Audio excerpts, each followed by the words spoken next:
Hi guys, it's me Sahel, and I'll just want to spend this video talking about my journey in and out of extremism and in and out of Islam. So might as well get right into it.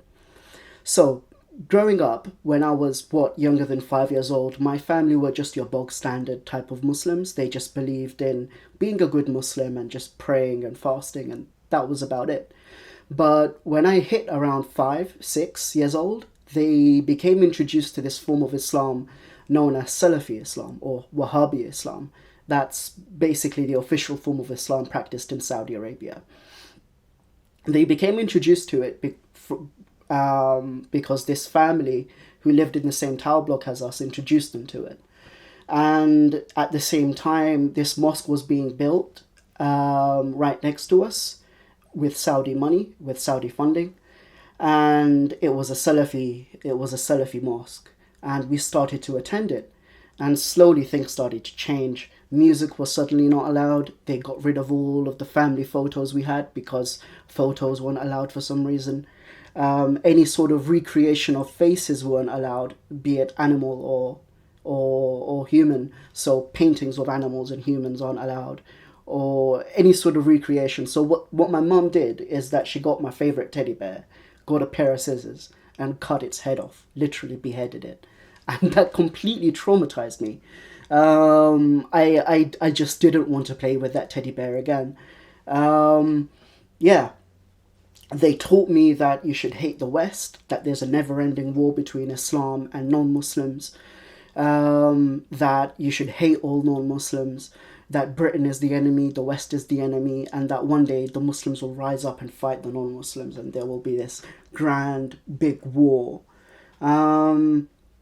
Yeah, slowly my mom started to wear the headscarf, then the hijab with the full thing, then the niqab, the face veil. My dad started to grow a really long beard, and things just changed pretty quickly. When I'm around 8 or 9, I slowly start to realize that I'm attracted towards the same gender, that I'm gay. I didn't know that was a thing at the time, that being gay was a thing, but I very quickly realized that I was different. And when I was about 9 years old, I learned about the punishment for gay people in Islam, which is to throw them off a roof and stone them to death or to execute them. So I quickly learned that was something I had to hide, my sexuality. And when I'm a teenager, I realized that, I can't, realize. I came to the idea that I had to change who I was, that I couldn't be gay because being gay wasn't allowed in Islam.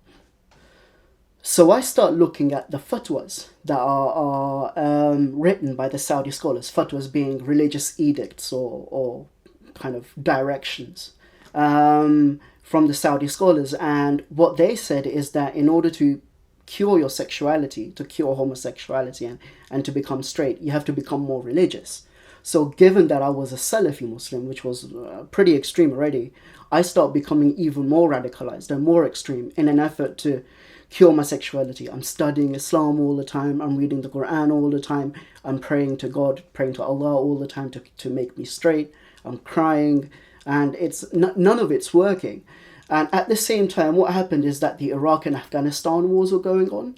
So this is in the midst of the Iraq and Afghanistan wars, and I'm about 17, 16, and what's happening is that at the mosque that I'm going to, they're presenting it as a war against Islam, and all the preachers that I'm listening to, they're all saying this is a war against Islam, and it's time for the Muslims to rise up and fight against the non-Muslims and to defend Islam and to defend Muslims. So I become, at the same time I'm dealing with my sexuality and becoming more extreme because of it, bizarrely. At the same time, they're talking about all of this stuff at mosque, and I'm really embarrassed to say this at this moment in time, and really and this is going to be shocking, but at one point, because of that, I was even considering going down the path of violence, going abroad to fight, and I was thinking about even, violence at home, violence in Britain, and, eventually I kind of get back from the brink of thinking like this because I realize the common humanity between people. I realized that my non-Muslim friends genuinely are my friends and they genuinely do like me, and that I wouldn't want them to be hurt. And at the same time, I'm starting to get into politics, being the nerd that I am. And I'm seeing MPs stand up during parliamentary debates and talking about the suffering of of Muslims and Muslim countries. So, apologies. They're talking about the suffering of Muslim countries. And I'm just thinking, well, why are they so concerned about Muslims if there's a war against Islam and, you know, the non-Muslims? If Britain is the enemy, why are they so concerned about the well-being of Muslim countries? So because of that common humanity and that humanity that Britain showed towards the world and towards Muslims, I kind of, backtrack from this position of of being angry and wanting to carry out attacks or what have you. It was my inner moral. I had this inner moral compass basically, and it just felt wrong to me to do something so terrible and horrible. And in part because of that, and in part because of other things, I started having doubts about Islam. One of the things that I realized was that whenever we would criticize other religions, we do that openly, and we take the piss out of Hindus, we take the piss out of Christians, and obviously Jews. But whenever anyone criticized Islam, even without any kind of hatred, we would always claim that it was Islamophobia, and we would shut it down, and we'd say that person's being racist. That felt really hypocritical to me. At the same time, I believed in establishing the global caliphate and this pan-Islamic kind of empire. And the goal of this pan-Islamic empire would be to invade non-Muslim lands and annex them to bring them under Islam, and so that it could take over the entire world. Now, as Muslims, we were complaining about Britain and the US invading Iraq and Afghanistan, but at the same time, I believed in invading the whole world. Again, that felt hypocritical to me. And at the same time, I'm starting to deal with kind of biological evolution, and I'm starting to wonder, is evolution true?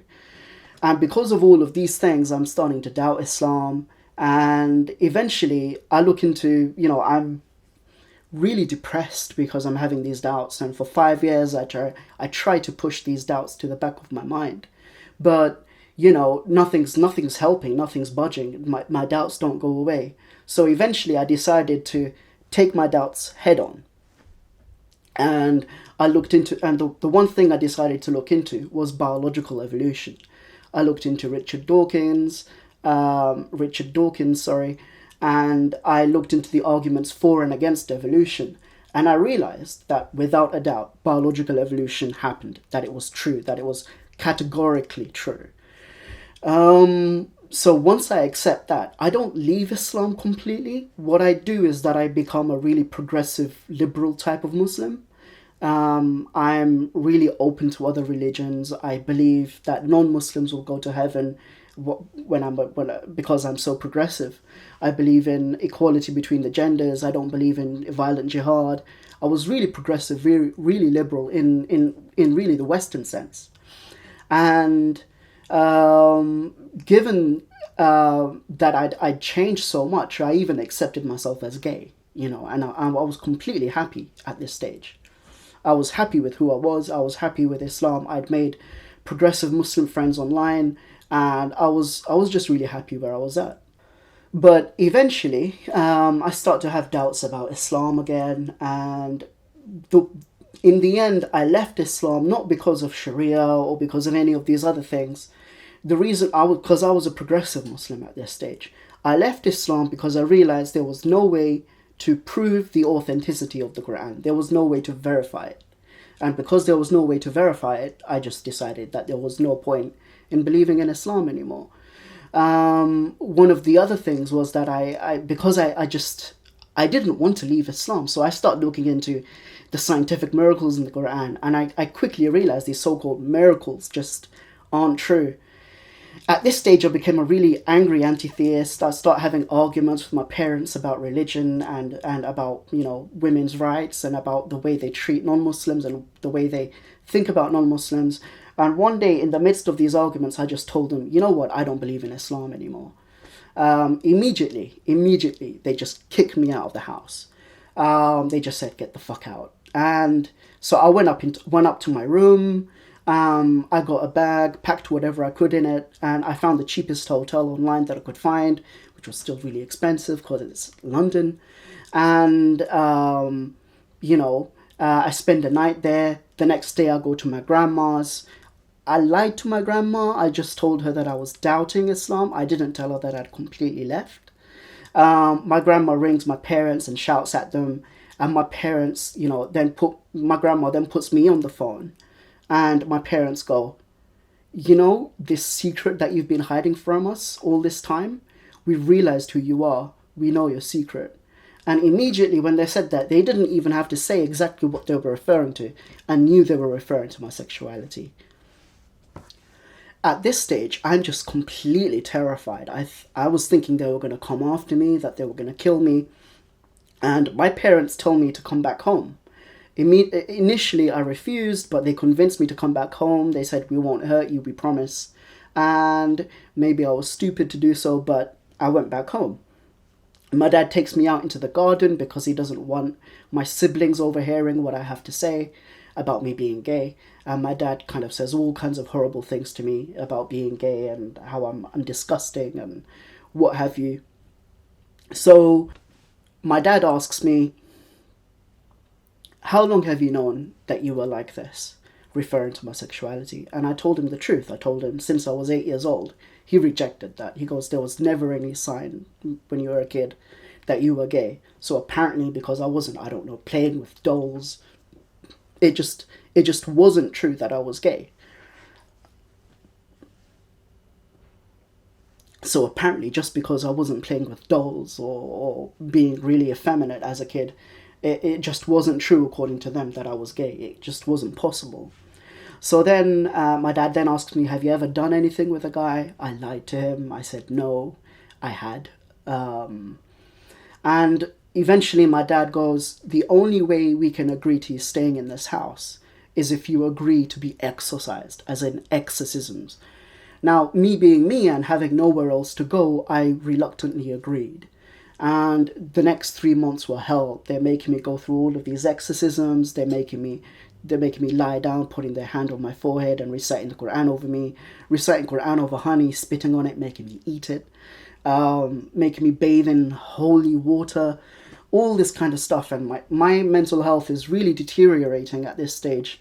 And I basically attempted to at this stage hang myself because I was just feeling suicidal. And my dad kind of caught me in the process and said, stopped me from doing it and said, you know what, no matter what you do, just don't kill yourself. So at least he had it in him to say that. After that, I just left home. I went to the university, found emergency accommodation. The university I was studying physics at that stage, and I found an emergency accommodation. And when I left, they didn't say a word to me. Not a single word. I hadn't told them that I was leaving because I knew they would try to stop me. So my mum kind of secretly comes and meets me for a few times. And she tells me what's happening at home, and she tells me my sister's crying and that one day she locked herself in the bathroom and wouldn't come out because she was missing me, and that really affected me. They kind of convinced me to come back home one more time. We had an argument which kind of escalated into a fight. I get thrown into a prison cell overnight, not really proud of what happened there. And I haven't spoken to them since for 5-6 years. I haven't seen my siblings. I haven't spoken to my parents. I dream of my siblings all the time, and I really miss them, but there's just nothing that can be done. And yeah, that's my story. Since then, I've done a lot of media work, to do with ex-Muslims, and to do with counter-extremism, and to do with LGBT work in the Muslim community. And I'm currently studying maths and statistics with part-time. And yeah, I think I've spoken a lot.